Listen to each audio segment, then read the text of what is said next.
Ever feel like just throwing a ton of information into a digital warehouse and calling it a knowledge management system? Yeah. Yeah, we've all been there. But what if I told you there's a more kind of strategic approach, Mm-hmm. one that's laser focused on ROI and actually helps your company's bottom line? That's what we're diving into today, the world of push-pull KMS. We've got a stack of articles here by Guy W. Wallace, and let me tell you, he doesn't hold back on the details. It's refreshing, isn't it? Oh, yeah. So many companies, they just want the quick fix. Right. The shiny new KMS without putting in the strategic groundwork. Yeah. Wallace gets right to the chase. Not all KMS are created equal. He's all about that ROI, right? Absolutely. So for those of you wondering how to convince your boss that a KMS isn't just another expensive tech toy, this is for you. Wallace breaks down the financial case with concepts like cost of nonconformance and cost of conformance. Which are brilliant when you think about it. Yeah. Cost of nonconformance, that's the price you pay for knowledge gaps. Imagine the lost productivity, the rework, the poor decisions, just because someone couldn't find the right information at the right time. Ouch.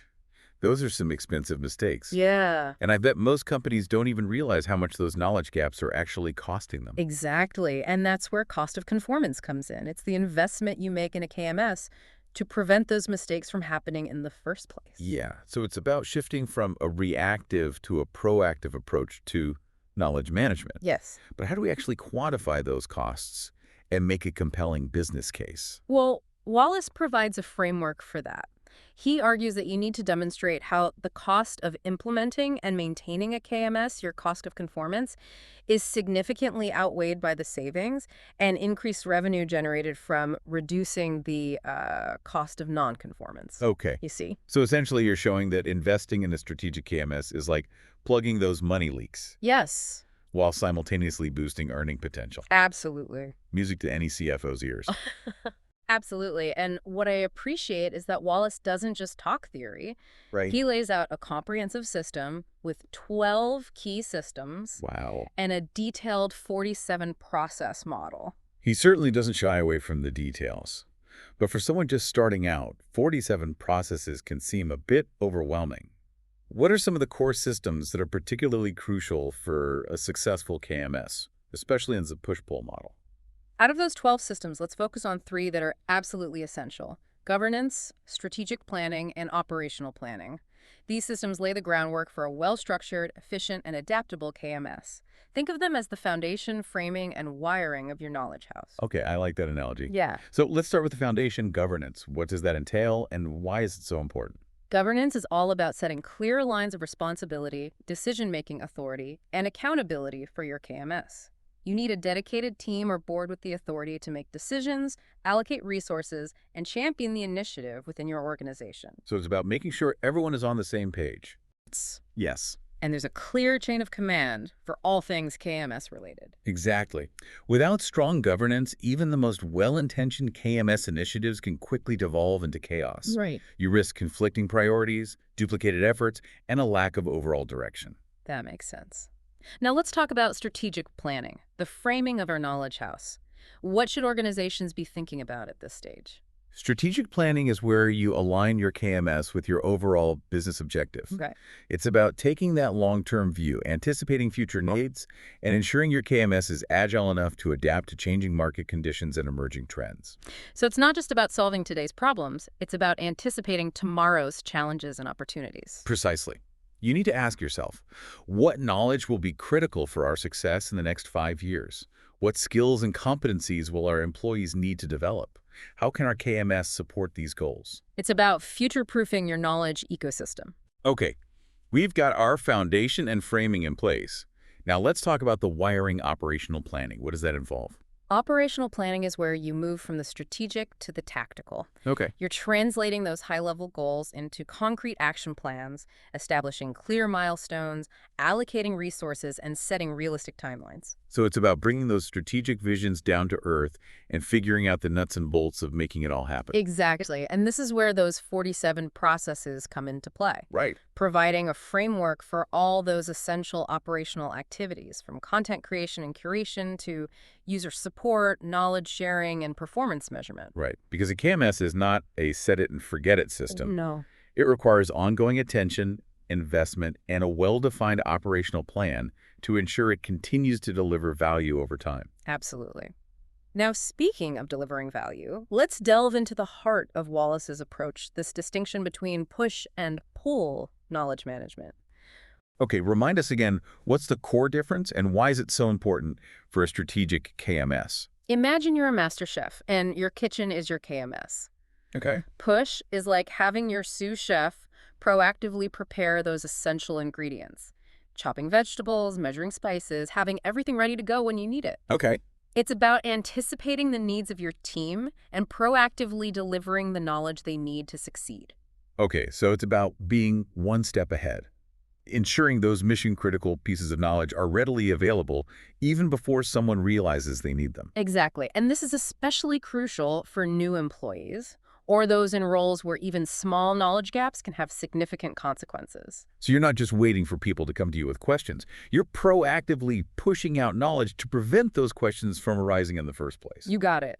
Now let's go back to our master chef analogy. Okay. Pull, on the other hand, is like having a well-organized pantry where your team can easily find and access any additional ingredients they might need. It's about providing a centralized, easily searchable repository of knowledge that empowers employees to find information on their own. So it's about striking that balance between proactive knowledge dissemination and empowering employees to be self-sufficient. Exactly. And this is where technology can really shine, providing those powerful search functionalities, intelligent tagging systems, and collaborative tools that allow employees to easily find and share information. And that brings us back to the importance of those operational processes we talked about earlier. Yeah. You need to have systems in place for organizing, tagging, and updating your content to ensure that the pull aspect of your KMS is just as effective as the push. Precisely. Because a poorly organized or outdated knowledge base is just as useless as not having one at all. So it sounds like a successful push-pull KMS requires a carefully orchestrated dance between proactive knowledge dissemination, a well-structured and easily searchable knowledge base, and a culture that encourages both self-sufficiency and knowledge sharing. Absolutely. It's about creating a dynamic knowledge ecosystem where information flows seamlessly, employees are empowered to learn and grow, and the organization reaps the rewards of a truly knowledge-driven culture. This has been incredibly insightful. Yeah. We've gone from the strategic importance of ROI and those key KMS systems to the core difference between push and pull knowledge management. But how do you actually go about implementing this push-pull approach? What are the practical steps involved in building those knowledge products and getting them into the hands of the right people at the right time? Well, that's where things get really interesting, and that's precisely what we'll be diving into next. Stay tuned as we explore the practical side of building a successful push-pull KMS. Let's get into the weeds a bit, shall we? Sure. We've talked about the why of a push-pull KMS, but now I'm itching to know the how. How do we actually build those targeted knowledge products and ensure they hit the mark? That's where Wallace's PCT processes come into play. PCT processes. Yes, a systematic approach to ensure your knowledge products are laser-focused on improving performance and meeting the needs of your target audiences. Sounds intriguing. Break it down for us. Okay. Think of it as a three-phase journey. We start with curriculum architecture design, or CAD. CAD. Yes. Imagine a blueprint for your knowledge management system. It's about identifying your target audience, their specific needs, and mapping out the structure of your content in a modular, interconnected way. So before we even start building those knowledge products, we need a clear roadmap of what we're building and who it's for. Exactly. And then comes the construction phase, modular curriculum development, or MCD. MCD. Yeah. This is where you take that blueprint and start building out individual knowledge modules, like concise reference guides, in-depth training programs, even interactive simulations. And these modules are designed to be self-contained, easily updated, and reusable across different contexts. It's like building with Lego blocks. Very a great analogy. You can mix and match these modules to create custom learning journeys for different roles or departments. I like it. And finally, we reach the finishing touches, instructional activity development, or IAD. IAD. Time to bring those modules to life. Exactly. What's the secret sauce here? It's about crafting those specific learning activities, interactions, and even assessments within each module to ensure your employees truly absorb and apply the information. We're talking about making those modules as engaging and effective as possible. And this is where that collaboration aspect comes in, right? You're not just creating content in a vacuum. You're getting input from subject matter experts, target users, even leadership to ensure those knowledge products are spot on. Absolutely. A successful KMS is a team effort, but it's not just about internal collaboration. Wallace points out that you have a whole ecosystem of stakeholders to consider. Stakeholders beyond the office walls. Yeah. That's an interesting angle. Each with their own set of interests and needs. Who are we talking about here? But let's start with the obvious. Your employees. They're both users and contributors to the knowledge base. So understanding their needs and workflows is crucial. Makes sense. Then, of course, you have your leadership team, who need to be bought into the vision and value of the KMS. And let's not forget about customers. Oh, right. Your KMS should ultimately serve them by improving product quality, service delivery, or overall customer experience. Okay. So that's employees, leadership, and customers. Mm-hmm. Who else is at the stakeholder table? We also have to consider government entities and regulatory bodies. Your KMS needs to be compliant with relevant laws and industry standards. That's crucial, especially in today's rapidly evolving regulatory landscape. And then there are your suppliers and partners. Ah, yeah. Aligning your knowledge management practices with theirs can lead to a more efficient and collaborative supply chain. So it's about recognizing that knowledge management doesn't happen in the silo. It touches every aspect of your business and even extends beyond your organizational boundaries. Precisely. And navigating those diverse stakeholder needs can be tricky. But here's the thing. These differing perspectives can actually be a goldmine of insights. Okay? They can help you refine your KMS strategy, ensure you're addressing the most critical needs, and create a system that truly benefits everyone involved. It's about turning potential conflict into a source of creative tension, Yes. ultimately leading to a more robust and well-rounded KMS. Yes. That's fascinating. Yeah. But let's shift gears a bit and talk about the elephant in the room. Maintenance. We all know that feeling of opening a shared drive folder only to find outdated documents and broken links. Ugh.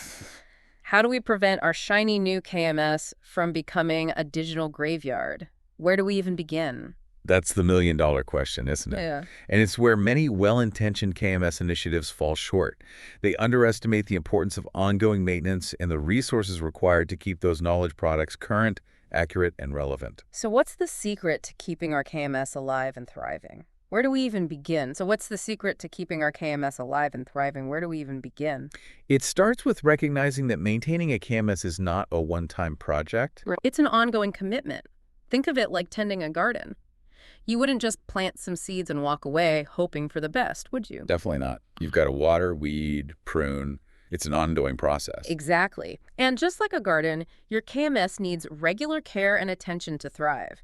This means establishing clear processes for content review and updates. Okay. Who's responsible for checking if information is current? How often do those checks happen? And it's not just about catching outdated information, right? It's also about adding new knowledge, incorporating those lessons learned, those aha moments that happen organically within the organization. Absolutely. Your KMS should be a living, breathing reflection of your company's collective intelligence. Right. And that requires creating a culture where knowledge sharing is the norm, not the exception. So how do you actually foster that kind of culture?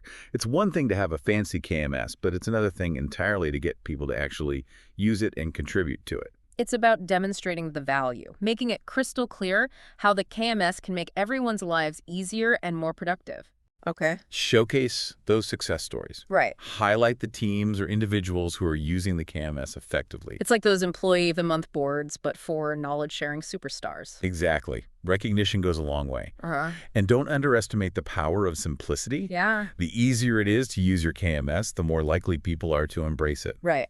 Invest in intuitive search functions, clear navigation, and a user-friendly interface. Because the last thing you want is for your KMS to become another one of those dreaded, impossible-to-navigate shared drives. Exactly. And when it comes to maintenance, technology can be your best friend. Okay. Leverage those automated tools that can alert you to outdated content, track version history, and streamline the review process. It's about working smarter, not harder. Yes.